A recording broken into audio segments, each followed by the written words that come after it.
chapter 12, functions of the price mechanism. When we talk about price mechanism, we're talking about the market forces for demand and supply. Why do we have to set price? Most people don't understand that price is very, very important to buying and selling. So that's why every now and then you buy something, you ask about price. Both consumers and suppliers, they are conscious about the price. As a result, they react or act based on price. So here, the price mechanism is a market economy. In the market economy, when we talk about a market economy, we're talking about an economy that is controlled by private individuals, group of individuals, and firms. So in such economy, price mechanism decides what the price is. Stop writing, I said already. So there's always going to be price mechanism. So the demand for and supply of goods are the factors that determine what the price of a product will be sold. So we are in an economy that there's scarcity. So because there's scarcity, it means we won't always get whatever we need. So sometimes we are able to get it, sometimes we don't get it. So every now and then there's going to be infinite resources, infinite wants, and limited resources. So we're not going to have everything. So as a result of that, whatever we can afford is what we buy. So what allows us to be able to buy, and what doesn't make us to be able to buy? That is what price mechanism is going to talk about. So then I wrote, the price mechanism is in the market economy allocate resources between conflicting uses. Why do we call it conflicting uses? Because you have your own reasons for buying, I have my own reason for buying. So we're not going to have the same reason to buy or to sell. As a result of that, you don't get it. No, but in everything. Sometimes people have the same reason to buy things. You might even have the same reason to buy, but you cannot afford the way others will afford. So every now and then, there's always going to be difference in whatever we do. There's dynamism. So this simply means that the market forces of demand and supply decides price. So price will be decided by demand for and supply of goods and services. So for price, what is price? The amount set to sell a product. The amount set on a product is called price. So we have the market price, which is always the equilibrium price. The price of agreement between demand and supply. So what does price do when it comes to a market economy? Price decides how the goods gets to us as consumers. So there's price function.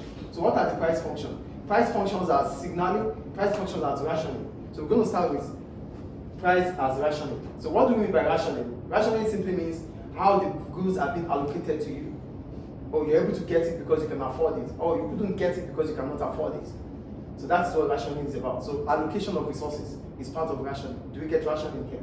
Oh, you got 4 rations, you're able to get 3 supplies. Why did you get 3 supplies? You're getting 3 supplies because you can afford 3 supplies. So that's what is rationed to you, because that is what you can afford. Do you understand the point I'm making here? So we're going to start with the functions of price, which is rationing. For rationing, I wrote, since the problem of scarcity won't stop, it means our needs are limited in supply and our wants are unlimited. If demand exceeds supply, prices will be set high price will be set higher. Why are we setting price higher when the demand increases? To ensure that we are able to sell to those who can afford them. Get the point here? As soon as demand increases, producers will reflect or react towards that by setting the price higher. Because there's no more, the goods are not enough.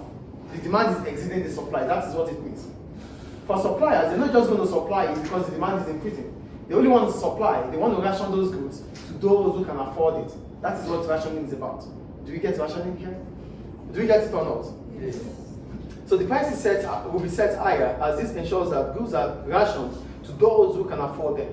So they're going to set price above the market price or higher than the price they used to sell, so that they can only sell to those who can afford it. However, if demand is relatively low and supply is high, then price will be low. That price will be low. This allows more quantities to be sold. On the other hand, if the demand falls because supply is increasing, price will be set below the price, the equilibrium price. Why? So that the goods will be rationed to everybody who can afford that price. The price has been low, now the price is set low. Why is the price being set low? The price is set low because the demand is less than the supply. So supply is exceeding demand. But they don't want to waste the product. So what can suppliers do? Stop that already and put your pen down.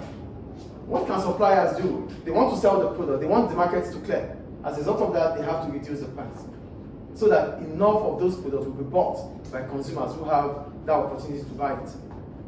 Do you get the difference here? When demand is increasing, price will be set higher to ration the product to those who can afford it. When supply exceeds demand, price will be set lower to make everybody be able to buy it. Do you get the point here? So that is what rationing is. Rationing simply means allocating products to who can buy it. That is rationing. So that will be decided by the demand for and the supply of. If demand is increasing, price will be higher because they want to sell to those who can afford it so that they can also increase their revenue. And if they have a lot of products which make supply to exceed demand, they reduce the price so that everyone can buy the product. They have to ration the product, they have to sell the product. They don't want to get it wasted. Do we understand the point? So we can graphically represent it as this. So look at this graph here. There's S1 and S2. So let's assume, it's an assumption that the supply of a product reduces from S1 to S2.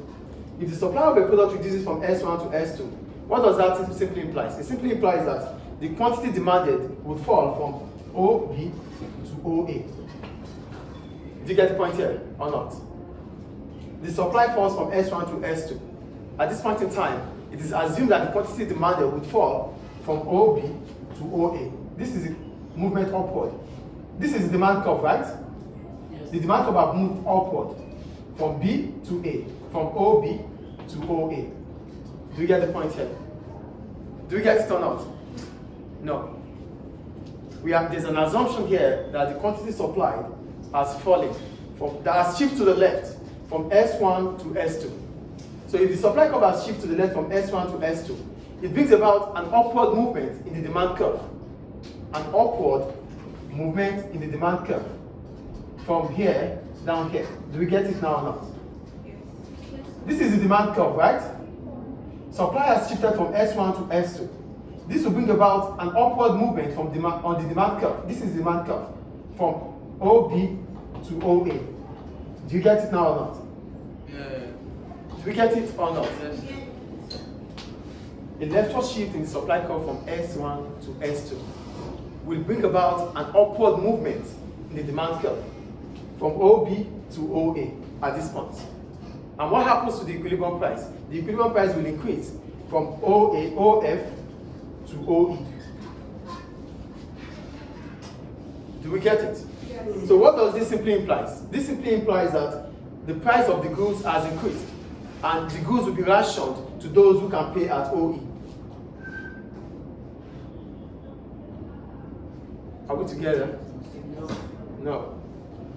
We have to be together. Here, there's an assumption. For every action in the market, there's always going to be a reaction. Here, the action starts from the suppliers. This quantity supplied reduces. That's from the supplier, yes or no? Yes. Good. This quantity supplied reduces from S1 to S2. That's a leftward shift in the supply curve.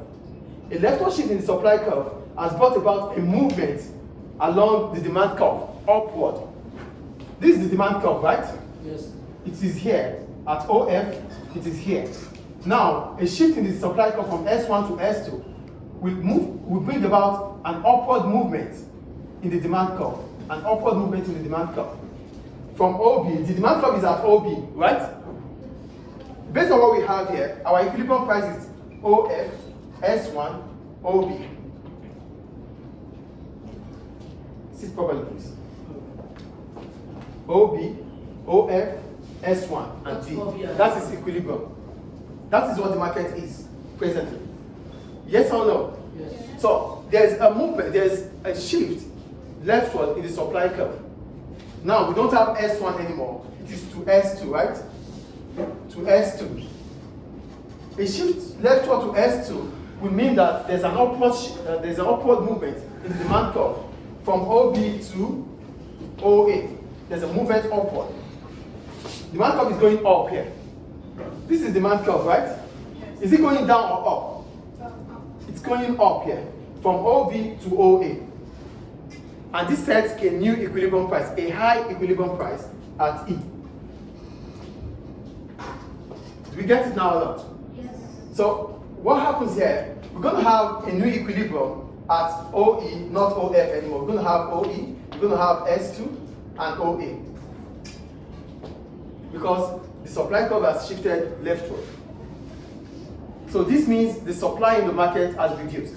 As a result of that, demand will fall. And if demand is falling, it's going to fall, and it's going to be those that can afford them that will buy them. So goods and services will be rationed to those who can pay at OE, not OF anymore. This is what rationing is about. Do you get the first point here? Supply reduces, demand reduces, price is set higher. As soon as price is set higher, it is for those that can afford them that the goods will be rationed to. On the other hand, if supply curve shifts rightward from S2 to S1, we're going to have a downward slope or a downward movement in the demand curve from OA to OB. Downward movement in the demand curve from OA to OB. And based on the law of demand, the lower the price, the higher the quantity demanded. Yes or no? Yes. Based on the law of demand, the lower the price, the higher the quantity demanded. So the quantity demanded will increase from OA to OB because there's a movement downward the demand curve from here down here, based on the fact that the supply has increased from S2 to S1. An increase in supply curve will bring about an increase in the quantity demanded, bringing about a fall in price. That will ensure that everybody can buy the goods. On the other hand, a fall in supply, which is represented as a leftward shift in the supply curve from S1 to S2, will bring about a new high equilibrium price at OE instead of OF. Is rationing clear now? Is it clear, please? Yes. Thank you.